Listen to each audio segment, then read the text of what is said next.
If you want to grow your business quickly, getting a sales associate is one of the most important things that you can do.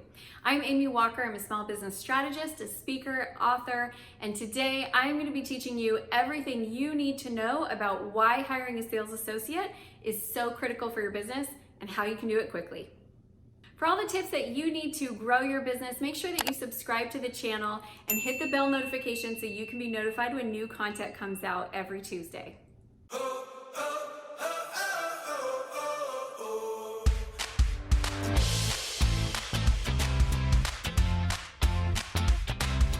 Your business needs 40 hours plus per week dedicated to sales. And let's be honest, as a small business owner, you don't have time for that. You wear a lot of hats in your business. You've got to have your hand in fulfillment. You've got to have your hand in marketing. You've got to have your hand in the finances. You've got to have your hand in a lot of places as a small business owner. So one of the questions that I ask that makes most small business owners cringe is, how many hours did you dedicate last week to sales in your business? Yikes. Sometimes when we look at that number, it's like, ooh, not enough. And so what I want you to understand is your sales is like a hungry hippo that constantly needs to be fed. It deserves 40 plus hours a week. And if you don't have that time to dedicate to your sales, then you definitely need a sales associate. It's one of the most important things that you can do is get some help on your sales team. So I am about to show you exactly what your options are in terms of salespeople, and we're gonna jump right in. So the first thing that I'm going to do in this video is I'm going to go over 6 different types of sales hires so you know what your options are and know who you're looking for in order to get some help in your business. I would consider all of these to fall under the sales associate umbrella, but they each have a little bit of a different focus. So position number 1 is an appointment setter. If you are great at marketing and lead generation, then chances are you have a ton of leads. I was just recently out with a client and they've got a digital marketing firm that they're working with. This digital marketing firm has acquired 3,000 leads for them in the last 2 years, and guess how many of them have been called? 0. Why have 0 been called? Because they're busy, and so they're just doing all this marketing, all this nurturing, and then they're waiting for the phones to ring. I guarantee you that they could create a dramatic increase in their sales if they would just call those leads. Why are they not doing it? They're busy. Welcome, appointment setter. That is their job. The appointment setter simply gets on the phone. They call every single lead that comes into your business multiple times because it takes 7 to 9 touch points before you can even reach them. I mean, honestly, my team, we don't even start getting responses from people until the 4th attempt at reaching them. And then we'll get like a text message back or an email back. Like, it takes multiple touch points to facilitate getting those conversations. So that is all the appointment setter does. You feed them leads, they call said leads. Maybe they text, maybe they email. I might actually do a little of each, just because people like to communicate in different ways, but that is their sole purpose, is to get a hold of people and profile them to find out who is a qualified lead and who is not. So helpful. That way, when I actually get on the phone with a prospect, I know that they're qualified and they're ready to have a conversation with me, and we can jump in and have a much higher success rate in closing those deals. The second type of sales associate hire that you could have is somebody to do your prospecting for you. So if you haven't seen it, I have a LinkedIn playlist. LinkedIn's one of my favorite tools for prospecting. It's not the only way you can prospect though. You can prospect in a lot of different ways. If you're a speaker, your prospecting looks like sending out speaking pitches. If you are a realtor, your prospecting looks like reaching out to neighborhoods and finding out if anyone's interested in selling their house. So prospecting looks different, but this is basically a position where that is what they do for you, is they send out all the reach out emails, they make those initial phone calls, and they're just simply trying to identify who are potential leads. If you're doing all online prospecting, this is actually a great virtual assistant hire, and you can hire this out overseas. So there are a lot of companies that their prospecting team is using form emails, and they're based out of places like the Philippines because the labor is so much less expensive. So they could just send out a ton of reach out emails, and then when a response comes back in, then it can be handed over to your in-house team. So however you prospect, it is cool to hire somebody just to do that for you. Like, that's their sole job.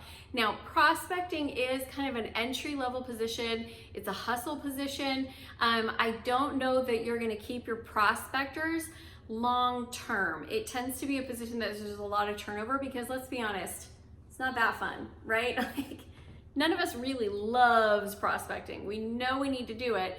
And so what my recommendation there is have somewhere that they can graduate into so that you can maintain that talent for longer, because it does cost money and time to find the right people. So let's keep them around as long as we can. Sales hire number 3 is a closer. So the closer is going to do exactly that. They're going to help you close the deals.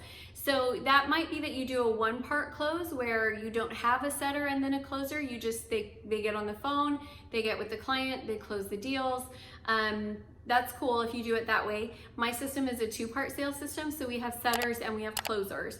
So one person who schedules the call and pre-qualifies, and one person who actually holds the sales conversation.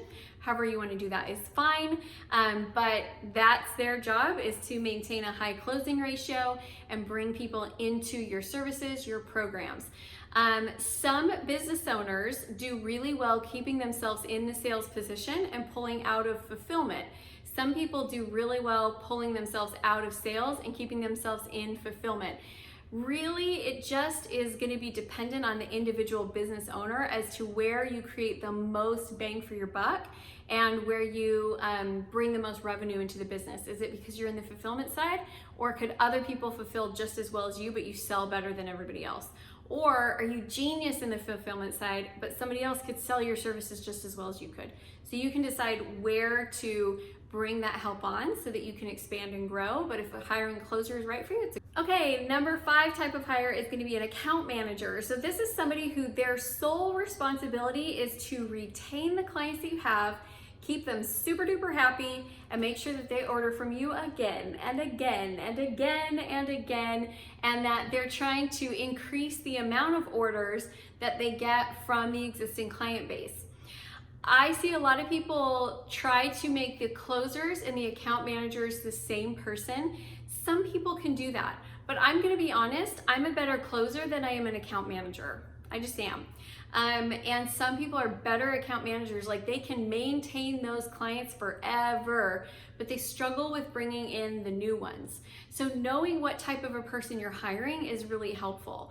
One interview question that I was taught by one of my team members, actually, when she was hiring salespeople, she would ask them, if you were a waitress or a waiter and you were picking your shift, would you rather work the evening shift where there's a lot of different people coming through, or would you rather work the lunch shift where there's less people but they're regulars and you know them all? And that was a question that she used to kind of identify, do they have more of the closer mentality or do they have more of the account manager mentality? Because if you want the same clients over and over again on the lunch shift, that's kind of an account manager type mindset. So that might be a helpful tip in helping you identify which one you're getting, but first thing is you gotta know which one you need. All right, the 6th option for you for types of sales hires is actually not really a hire, but it's an affiliate.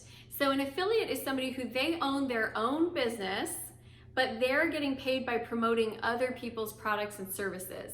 So influencers are great affiliates. You don't even have to be a massive influencer in order to be effective. Micro influencers can be great affiliate partners where they've got, you know, a small following, small but loyal following, that when they say, hey, this is the right course for you to take, they're like, oh yeah, I should definitely do that because Amy said so. And I always love that, listening to the things she says. She gives me great advice, right? So that's an affiliate. And I wouldn't just have one affiliate. If you're going after affiliates as your sales resource, get 10, get 20. Can't have too many. So those are some options. Now, the second question is, how do I find them and where do I find them?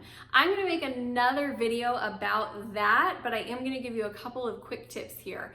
So where do you find good salespeople? There is not some magical site where great salespeople exist and they don't all hang out and like sales are us, salespeople are us. It doesn't exist. So what you're gonna do is write a really great job post and you're gonna post it on hiring platforms. Indeed, Monster, ZipRecruiter, your local classified ads, wherever you would post job postings for other positions, you're gonna do the same thing with salespeople. What really makes the biggest difference in terms of getting the right people in place is your hiring process. And again, something that definitely deserves some more depth, but just to give you a hint, I really believe the mantra of hire slow, fire fast. So when I'm hiring a salesperson, I do an interview with them to see, do I like them and are they a fit with our culture? And then I do another interview with them where we're role playing and I'm assessing their sales skills. I have a whole checklist of things that I listen for. And then even once I get them on board, I still have to work on my onboarding process to make sure that they really are the right fit for my company. So again, we can go into that a little bit later, but I hope this has been helpful for you. The number one thing that I want you to take away from this video is that you should have help in your business. My worst struggling times with sales in my entire career have always been when I was trying to do it alone. Always. Whenever I have had help, whether it's just one appointment setter or one person helping with prospecting, whenever I have had help, I've seen those sales get more consistent and I've seen those numbers increase. So if you're wanting more consistency and numbers increasing, guess what? It's time for a salesperson. Now, here's my thing. A lot of you are like, yes, Amy Walker, I would love a salesperson, but here's the deal, I can't afford it. Hire a commission-based salesperson that is paid on results. You can hire an appointment setter that is paid per set that they schedule. You can hire a prospector that is paid a certain dollar amount per lead that they produce. You can hire a closer who just gets a percentage of the deal. So you can hire today. Like you don't have to wait until you have this magic storage of money. You just have to structure a commission only per position. I will tell you, as soon as you can, you want your sales system to have a little bit more stability for the people. So adding in some, like a base pay or a bonus structure that gives them some more stability versus just that it works, it doesn't, I get paid, I don't, is great for longevity. But just to get you started, you can get started as you are today, getting some help on your sales system.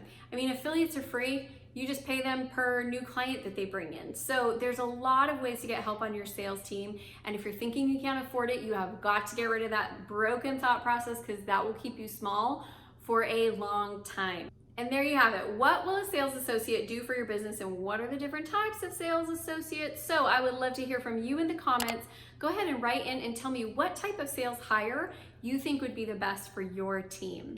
If you want to join a community of like-minded entrepreneurs, make sure you check out in the description below and get the link to join our private Facebook group, the CEO Spot. I would love to have you over there. It's a place to be able to ask questions, get some additional resources, connect with other entrepreneurs. If this video was helpful for you, let me know. Hit that like button, make sure you subscribe to the channel, hit the bell notification so you can be notified when new content comes out, and share this video with any other entrepreneurs or small business owners in your life that you think would benefit from it. Thanks so much for watching. I'm Amy Walker.